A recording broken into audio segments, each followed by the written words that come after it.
D'abord, merci Monseigneur de votre visite à Rouen, où vous êtes attendu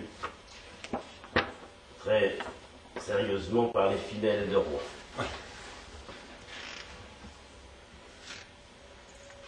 Mes amis, vous tous frères et sœurs, au nom du Christ, aujourd'hui, c'est cette fête qui nous réunit, c'est la venue de l'Esprit Saint. Cette venue qui se manifeste par une action permanente et vitale dans l'Église et aussi dans le monde entier. Mais elle referme en même temps des dons dont la variété nous surprend bien souvent. En effet, nous pouvons découvrir dans le récit quelques dons, comme l'union des cœurs, la paix, la joie et aussi la force du témoignage. Il nous est dit qu'au Cénacle, les disciples, Marie, quelques femmes, les frères de Jésus sont réunis. C'est eux qui forment déjà la première communauté chrétienne, certes encore timide, craintive, et nous le comprenons aisément. La paix soit avec vous. Jésus les salue selon la coutume des Juifs, Salom, et c'est la guérison instantanée de leur peur. Jésus qu'ils croyaient vaincu, eh bien, il est victorieux. Et eux aussi le sont. Car Jésus va leur montrer alors ses mains, va leur montrer son côté, va leur montrer ses blessures. Normalement, ce spectacle devrait les attrister, devrait les affliger, mais au contraire, cela les réjouit. Et c'est là qu'ils vont percevoir le signe du pardon et de son immense amour. Alors, nous, comme les disciples, voyons, croyons.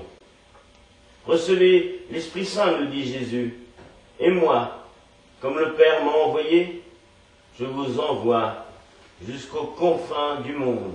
Et c'est là que Jésus va souffler sur eux le don du Saint-Esprit, cette source vitale de Dieu qui est la source de toutes les grâces, y compris celle du pardon et de la nouvelle naissance qui l'accompagne. Les péchés seront remis à ceux à qui vous les remettrez. Après la nuit vient le jour, après les ténèbres vient la lumière, mais après le découragement et la peur, il y a l'espérance, il y a la force. C'est donc une transformation radicale. Et c'est pour cela que le jour de la Pentecôte, nous retrouvons à nouveau les mêmes signes. Rassemblés, les disciples sont réunis dans la prière, sont réunis dans le silence, dans le feu de l'Esprit qui va descendre sur chacun. Et les voilà entièrement changés. Vous l'avez entendu dans la lecture de l'épître par le frère Pascal. La peur avait fermé la porte du Cénacle. Et voici que devant les témoignages, elle va s'ouvrir devant le monde. Il nous est rapporté qu'on pourrait les croire ivres, mais ils sont ivres de joie. Ils le sont, mais dans une ivresse, c'est l'ivresse du Seigneur, la joie complète, parfaite. Chacun de nous reçoit le don manifeste de l'Esprit en vue du bien du monde. Et aujourd'hui, ce don de l'Esprit continue à nous être accordé, avec peut-être moins de bruit, dans le silence, mais nous le recevons quand même. Nous sommes tous témoins du grand combat qui agite le monde en ce moment. Il y a l'esprit du mal qui ne capitule pas dans nos cœurs, et vous le savez, il aime la division, il aime le découragement, il aime la tristesse, parfois même le doute, et souvent, bien souvent, la peur de nous montrer disciples de Jésus. Il veut cet esprit du mal notre perte, mais il y a le Saint-Esprit qui est le plus fort. Il est tout-puissant.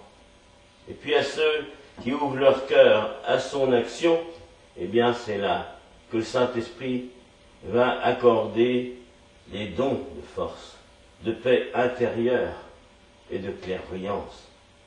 Le rôle, l'esprit, ce qu'il faut le plus, c'est que nous soyons attachés à Jésus le vivant.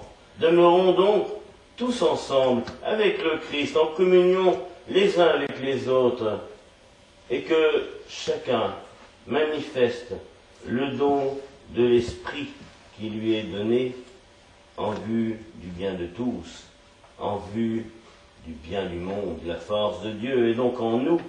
Et comme nous le disait le Saint-Père, n'ayez pas peur.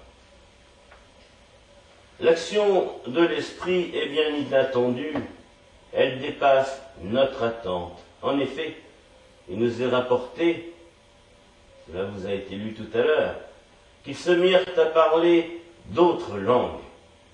Et ces dons ne leur sont pas accordés pour eux seuls, mais pour que l'Église puisse naître, puisse grandir. Comment se fait-il? Nous les entendons dans notre langue, proclamer les vérités, la grandiose de Dieu, les merveilles. Ils parlent toutes les langues. Et saint Paul nous rapporte dans un écrit, sans le Saint-Esprit, personne ne peut dire Jésus est le Seigneur. Et si la foi est un don, l'audace requise pour la proclamer sous tous les toits l'est également. Chacun de nous reçoit le don de manifester le Saint-Esprit en vue du bien de tous.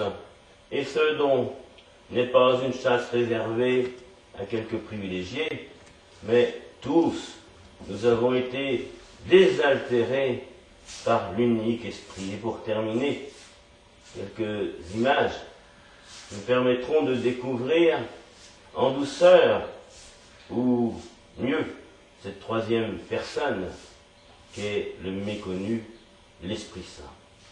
Cette image du vent est la plus amenée à nous faire saisir son action. Il nous est dit qu'à la Pentecôte, il y eut un grand vent. Et dans le passage d'Élie, eh bien, on retrouve au mont Horeb une brise légère qui lui fit percevoir que Dieu était là. L'image du feu est aussi présente à la Pentecôte, et vous connaissez l'histoire qui reproduisit si souvent de nombreuses et jolies peintures, les langues de feu sur chaque apôtre, Marie, tous rassemblés dans le cénacle. Et le feu nous fait percevoir à quel point l'esprit est à la fois un feu destructeur, mais surtout un feu d'amour. Il vient briller en nous ce qui est mauvais, ce qui est négatif, comme les prophètes qui viennent détruire tout ce qui est faux. Il est aussi le feu d'amour. L'incandescence nous montre une image très belle de l'esprit qui est amour entre le Fils et le Père. L'eau est un autre symbole. Jésus l'a employé lui-même pour parler de l'esprit. Car il faut savoir, vous savez d'ailleurs, que l'eau est précieuse, et davantage chez les Juifs, surtout dans le désert. Et Jésus, en pleine effervescence, fera cette déclaration presque incroyable